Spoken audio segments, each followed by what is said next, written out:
So today on Behind the Dream, I'm joined by Renea, founder of Freedom Heirs. Renea is a CEO blog writer who supports coaches and therapists in growing their organic reach on Google. Through strategic search optimized content, she helps purpose-driven business get seen by the right people without relying solely on social media, creating more visibility, alignment, and long-term growth.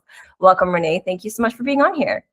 Thank you so much for having me. I'm so excited to chat with you today because I think this SEO conversation is going to be one that a lot of business owners want to hear about.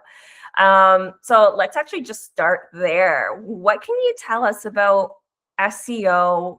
Maybe dive into a little bit about what you do, what makes a blog SEO written versus just writing a blog, and how is it that you're supporting businesses with SEO, which has become such a huge part of how people are now found? Well, to know what SEO is, it stands for, there's an abbreviation. It's search engine optimization, just for the ones that do not know. But what it is when I have written blogs, just plain ones, with just being like, okay, I'm kind of casting it into the void. If people still happen to come onto my WordPress, then okay, I promote it on my Facebook or social media, and that's how I'm getting the traffic. But when you have the keywords where your audience that is looking for a specific type of content, they're going to be able to find you because you are putting those specific words that somebody is looking for. So there is a lot of research, which I love, and there's a whole lot of knowing what your ideal client is looking for. That if you are answering a question that somebody is like, oh, that they might be, let's say that they're up at 2 a.m. and they are wondering, well, I need to find this. I need to find a specific therapist in my area that deals with this. And if you are answering that specific question, then they can read your blog and be like, oh, this person is literally in my situation. They understand how I feel. And so I may not go to get an appointment with them that day, but I'm going to keep coming back and I'm going to keep reading because this is where I am. And then that's how you get booked. That's how you don't necessarily have a full calendar, but you have people that genuinely need what you offer.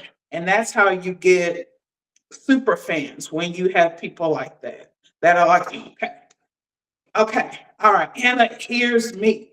Okay, there may be 15 million people in the world, but she is writing this to me. That is how I'm able to know, okay, all right, this is what your audience is. This is okay. We need to do some research on those specific topics, so I can write from that particular point, and then I'm like, okay, now we can go to the next level. Pretty much. Yeah, That's kind of the difference there. Yeah, You're not for just sure. casting it into the void. You've touched on a couple of things because back in the day, we're talking about maybe like 10 years ago, you really could just write a blog and luck of the draw, people would find it.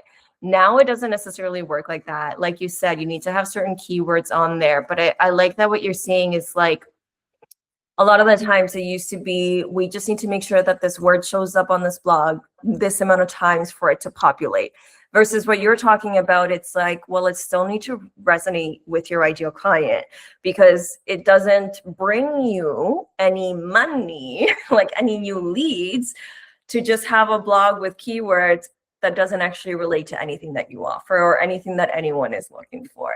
And I think right now you're such a valuable player in people's businesses because AI is integrating a lot of things that are coming up on Google, meaning that if your SEO is really good on your website, you show on Google, and things like ChatGPT are pulling information from those places. So the better your SEO, the more likely you are to be found. So I think you are a hot commodity right now.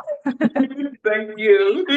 With that said, can you talk to me a little bit about, someone that's listening who might be like, okay, everyone's talking about SEO. We're making really good points here about why I would need this.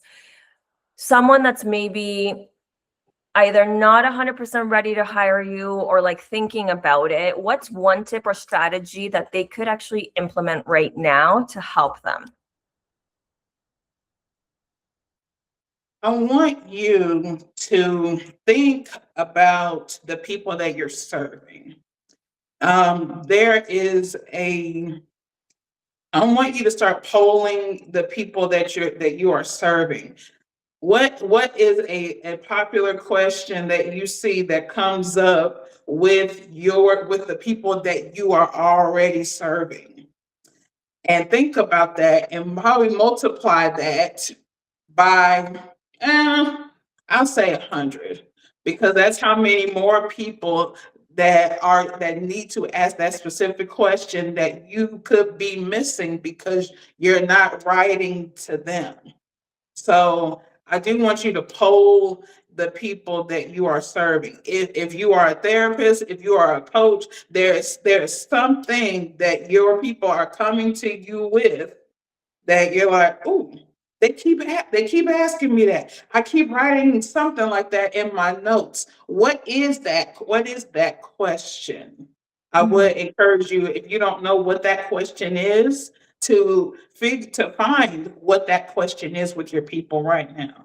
Because that's something that you need to, that other Be people, answering. they're not the only ones that are going to be asking that question. There's more. 100%.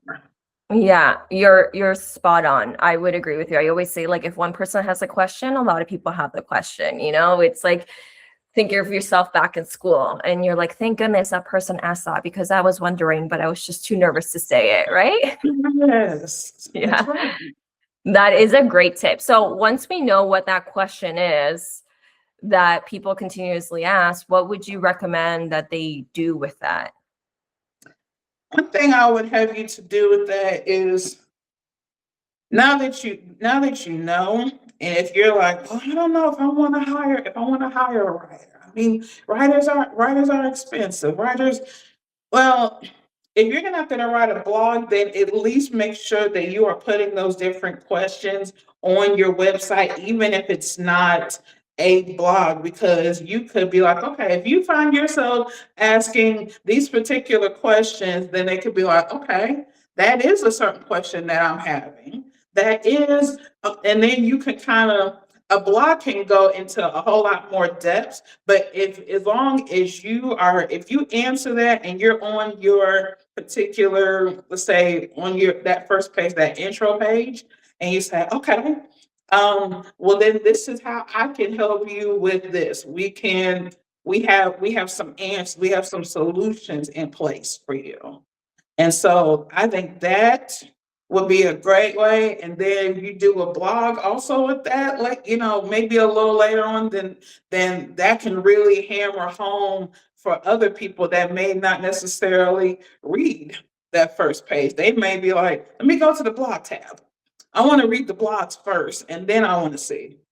I know I'm probably not the only person that does that, and I haven't always been a blog writer, but I like seeing what the blog is, so I could be like, oh, okay, then I want to know about you, and then I know that I'm ready to buy. So I know I'm not the only one. So if I'm not the only one, then there's probably other ones just like me that do that. Yeah. So you bring up a good point. It's not just like having the answer in one place, it's having it in multiple places, especially if a lot of people are asking.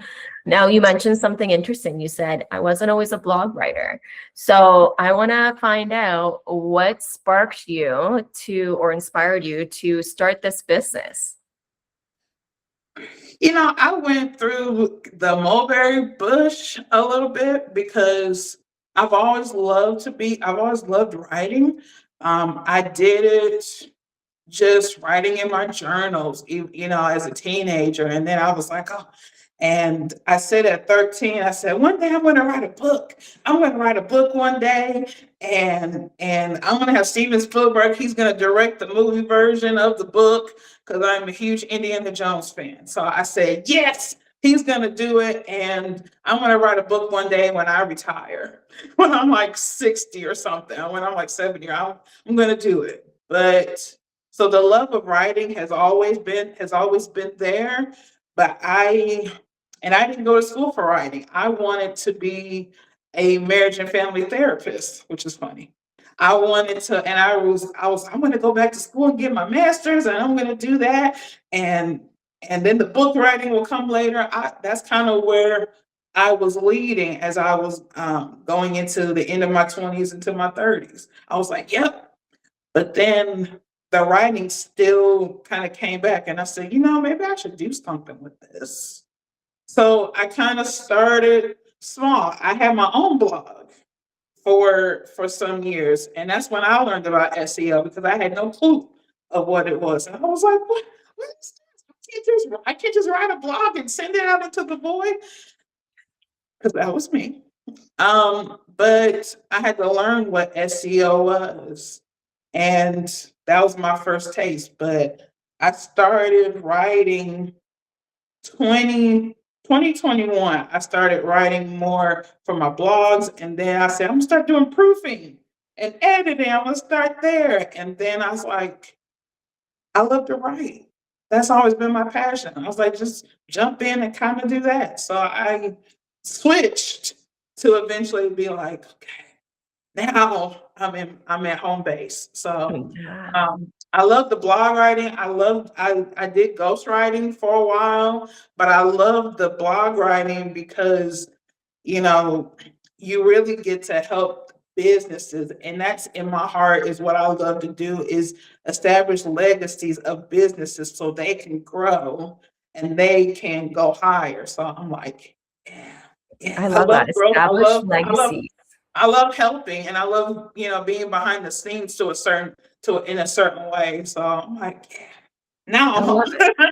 I actually love that phrasing, established legacies of businesses. That's beautiful because like you really are in people's corner when they work with you. So talking about people that work with you, like people that are looking to hire you, what would you say is like a common problem that clients are facing that they come to you for? Like if someone's listening to this and, everyone's talking about SEO, but not everyone understands what it is or how it can benefit their business. So when would you say someone or a business is ready to hire you? Like what problem do they currently have that the SEO would be able to help them with? They are only looking at they're advertising themselves on social media, but they're hearing crickets a lot of times. The businesses, the people that they are serving, it's kind of it's more word of mouth than anything, and they've grown a little bit, but they're kind of at a point to where they're like, okay, have I hit the ceiling on as far as I can go in this aspect? But I don't have, I'm putting everything up on Facebook, and social media changes all the time. The algorithm changes. I could get 1,000 hits on something that I posted yesterday and post the same thing today, and maybe I get 10. So social media is a great way for people to, people to somewhat know you. But if you want to go further, if you want more organic reach, then SEO is going to be that way for you because you can keep growing with that. There's not really a ceiling for that. You can just be like, okay. You learn more with SEO. And so that's why the opportunities are a lot higher. If the algorithm changes tomorrow, then it's like you're going to continue to start all over again every day if you're just wanting just that one aspect. Yeah. So if you're ready to to hire me when you're like, okay, I need to keep growing. I need to, because there's more people out there, especially in my area, that need the help, but they may not even know that I'm here. And if they don't know I'm here, then how can they come to me? Yeah. So And you're mentioning some really great points because, like you're saying, social media has like a shorter shelf life of the things that you're putting out there versus your blog. Once it's well done with SEO behind it, search engines understand that that blog, that website can answer this specific question about this specific topic. So that means that that search engine is going to keep loving you as long as you keep your website updated and doing all the SEO things behind it, no matter the algorithm, no matter what happens on social media. And I love that you're saying that because a lot of businesses are like, social media is the one and only. And for some, that works. And for others, they're like, everyone is so successful on here. Why is it not happening for me? And it could be that for you, you need something like SEO on your website because your ideal client is not hanging out on social media searching what you do. They're maybe searching on Google, on Bing, on all these other platforms, right? exactly. Because not everyone, as much as we want to believe that everyone's on social media, there are a lot of people that are still not on social media. So you got to make sure you're going where your people are. And I don't know about you, but when I'm not, I'm on social media, but when I'm not, guess what I'm always on? Google. Because I need to find, there are certain things that I'm looking for in my life, and I'm like, ooh, is that around me? I'm putting in certain keywords, and I'm like, ooh, and it gives me a list, and I'm like, okay, all right, that's literally down the street. I don't even live there, and I live here, So you Yeah, can have the best business in the entire in the area that you're in, but if people can't find you, it's true. It's true. People can't find you. They're going to go spend their money somewhere else. So you need to be found. Okay, I loved having this conversation about SEO because again, it's something that a lot of people, it's on people's minds, business owners like want to know more about this. But I kind of want to pivot a little bit and talk about your journey into becoming an entrepreneur. Looking back at sort of your experience of, just having your own personal blog and then sort of gradually expanding from there to where you are now, what would you say were maybe some of the biggest challenges that you faced and how did you work through them? I undervalue myself a lot. A lot. Did I say a lot? Yeah, a lot. Because um I compared myself a lot because I was like, well, I've only been writing for a certain amount of time, so I probably shouldn't charge this. When someone that's been doing this for 10 years, 20 years, maybe I mean they could charge that, but not me. I can't do that. I undervalued myself so much. But looking back, I can be like, okay, you're not gonna do that again, Renee. Mhm. Um, and that had to be a boundary that I put, a personal boundary that I put up for me because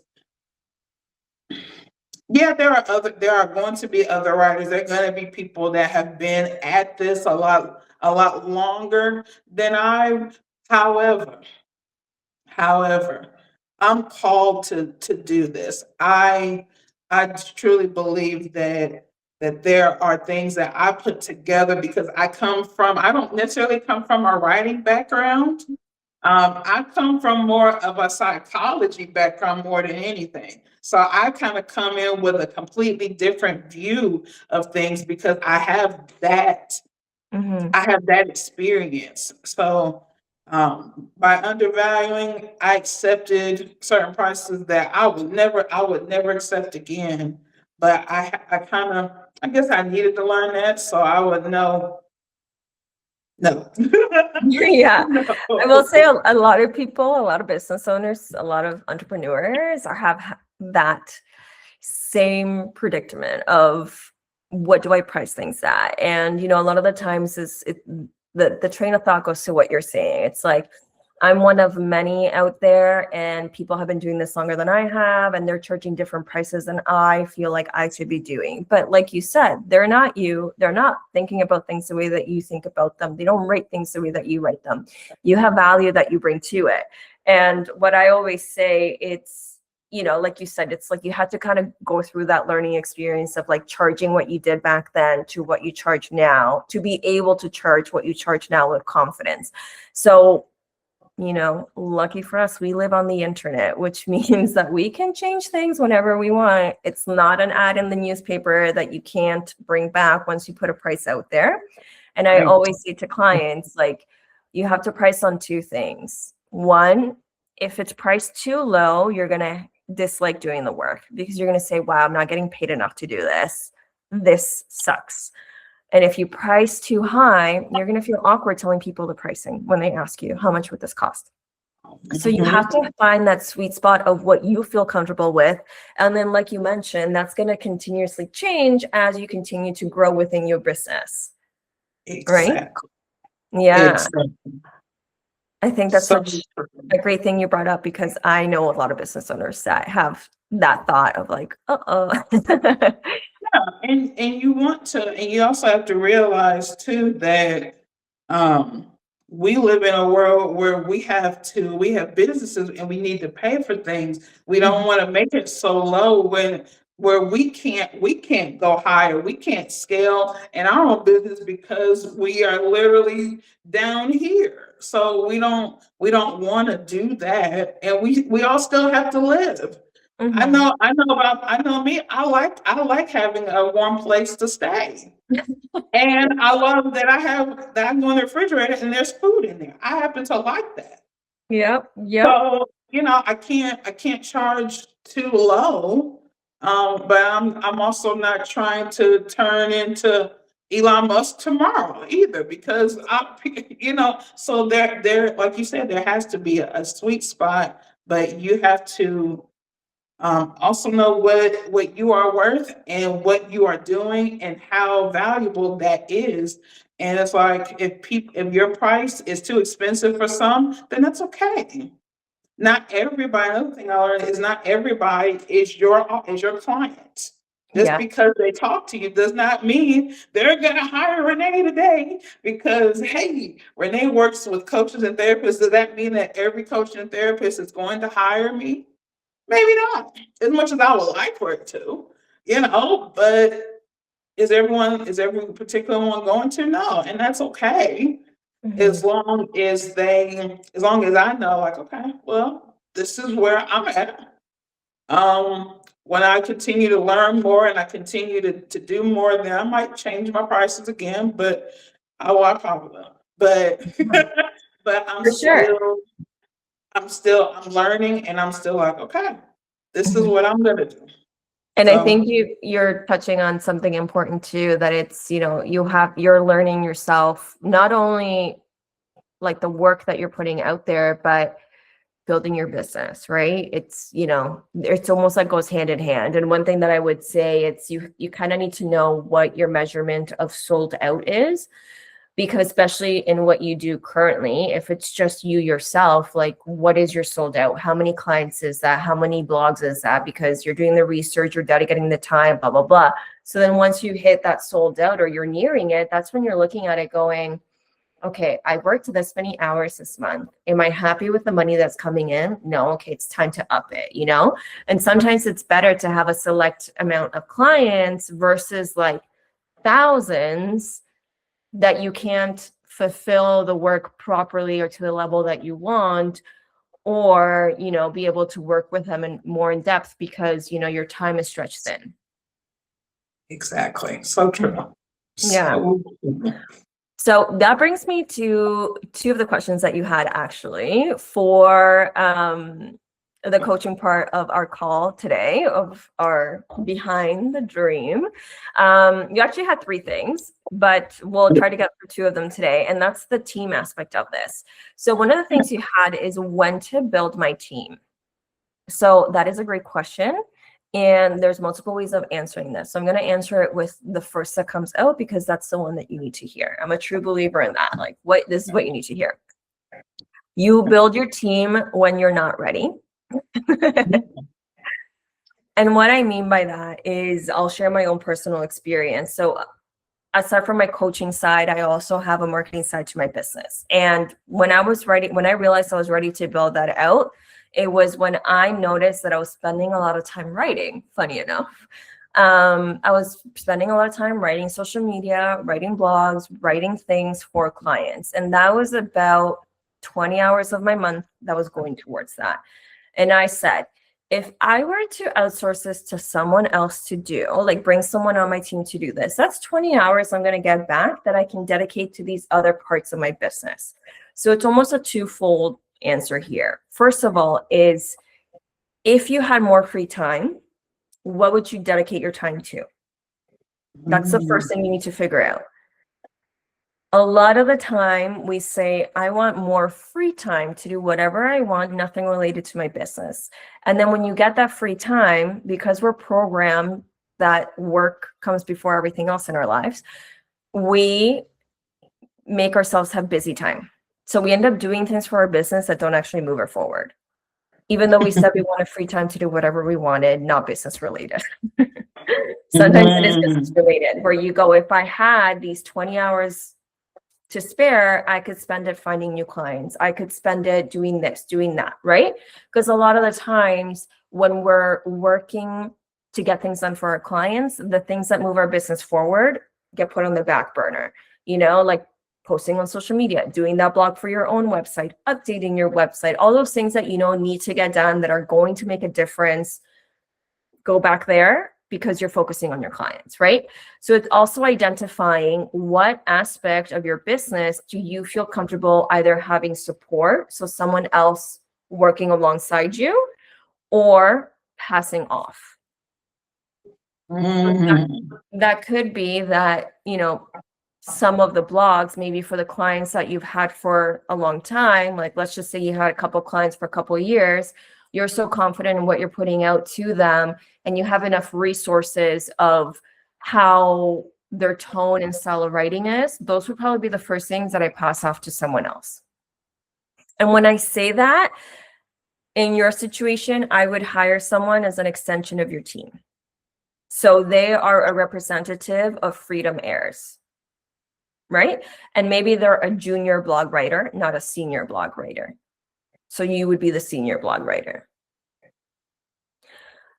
You could also say, blog writing is my jam and I love it, but all the administrative stuff that's coming in, like the invoicing, the social media for my own stuff, basically I don't want to say running your business, but like those things that would kind of fall under that category, like updating your website, doing a blog for your own, maybe that's the thing that you want to pass on, because you're like, that stuff ties me down and I really love just focusing on writing the blogs. So you kind of need to identify what it is that you feel comfortable passing off, and that's going to help you build your team. Because then from there, it's easier to find that person because you know exactly who you're looking for and what's going to be coming off of your plate, right? So where to get your team? There's multiple places you can do this. I have had success actually with freelance Facebook groups. Random, I know. Facebook groups still happening out there? Yes, they are. There is quite a lot. Like I'm out in Canada, Ontario. So there is one called Woman Who Freelanced Toronto. And on there, a lot of people are either promoting openings or promoting free things or looking for work. So there's actually a lot of Facebook groups out there that have a lot of activity of people that are qualified. So I have posted on those or contacted people that have shared an insight into their background based on what I was looking for, the way that I wanted to expand my team, and reached out to them. There's also other sites like you could post for free on Indeed, on LinkedIn. There's a lot of places that you could actually post sort of a description of who it is that you're looking for. And then I would go through the steps of doing an interview with them, of asking them a set amount of questions to really understand not only do you jive with them, because that's going to be really important as an extension of your team, are you the same vibe? Do you like it? What is their communication style? So that you know how to communicate with them, and also if that aligns with you. And then I always get them to kind of walk me through scenarios that I think might come up. So has there ever been a situation where a client said that they wanted A, and then when you delivered A, they said, but I actually wanted D, but they never told you that? And how did you handle that situation? That's if they're, it gives you an insight into their problem thinking, into, are they looking at things bigger, stuff like that. Okay.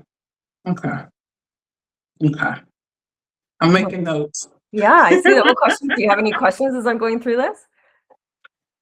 So I think that's really good, and I would never have thought about the freelance Facebook group. Now I'm getting a lot more familiar with LinkedIn, because I'm doing very well with LinkedIn right now. What should I also look for the freelance groups on LinkedIn as well? I don't know how active LinkedIn groups are nowadays, but by all means, check them out and you'll be able to see right away if people are active on it. If no one has posted or commented on something in a few months, no one is going to. But it's worth checking out. If they're not active, I wouldn't partake in them. Okay. But LinkedIn is a great place for B2B, right? Like business to business, which is kind of it, which is what you're doing. You're looking for, if you're not looking for therapists as in like an individual therapist, and you're looking for the companies that would have the therapists, that's a great place to be on LinkedIn. Yes, because I really have been, I kind of put them kind of under the rug, really, and I was like, okay, we're not doing that anymore. So I've been a lot more focused on there and on my YouTube. So I'm just kind of like, okay.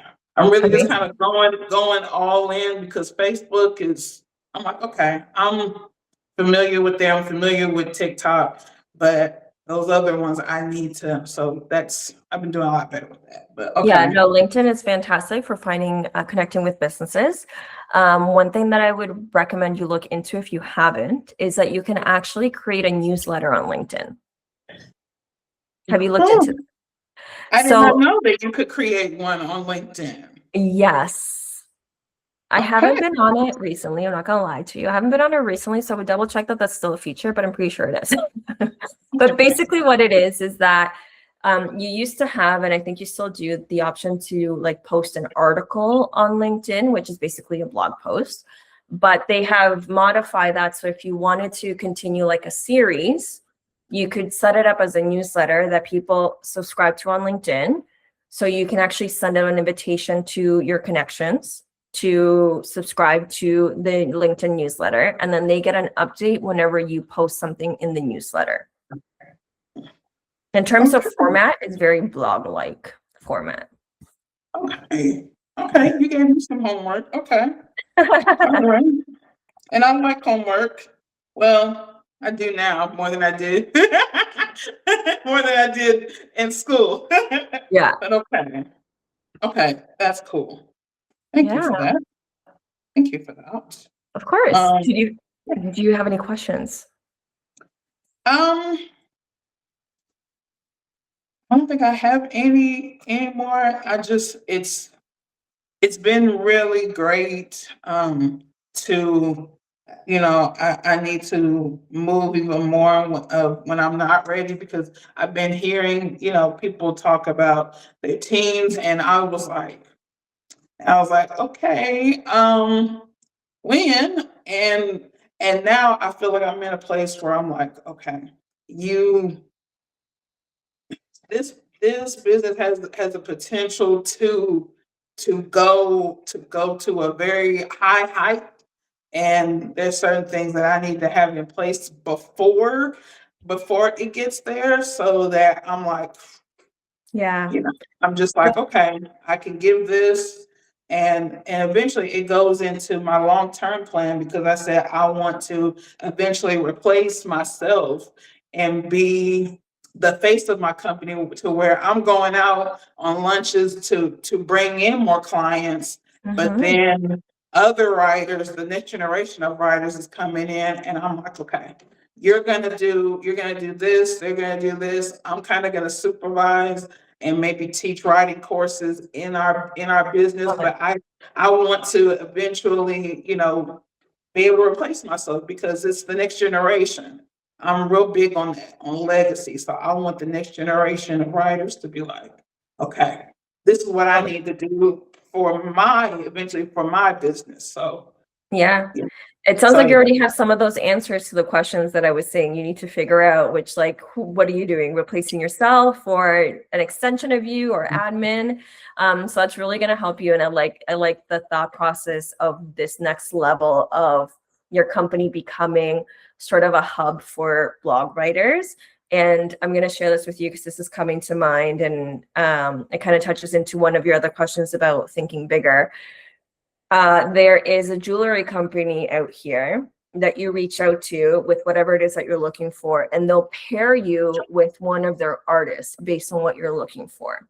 So I almost feel what's coming up for me for your business is like, you go to you for blog writers, or maybe at that point it'll be much bigger than that, but you pair them. If this company does this, and this is, their vibe, their energy, their style, their ideal clientele, out of my roster of possible writers, this is the one that I would pair them with. So you're almost like the connector to the right person, instead of them going out and trying to interview, find, research the right person for themselves. And I took a the Marcus Buckingham assessment. And so that's me, is I'm a connector. So when you said that, I was like, yeah, that's me. So yeah, thank you. You're welcome. I'm glad I validated that thought for you. So thank you. But I have some homework I need to do, but I was making notes while you were talking. So, I'm a writer. I have to have notebooks around me. You're a writer. It would be weird if you didn't. Yes. Renee, thank you so much for being on today, sharing about your business, those amazing tips about SEO. It's really been a pleasure chatting with you. Thank you so much for having me. Appreciate you. Anytime.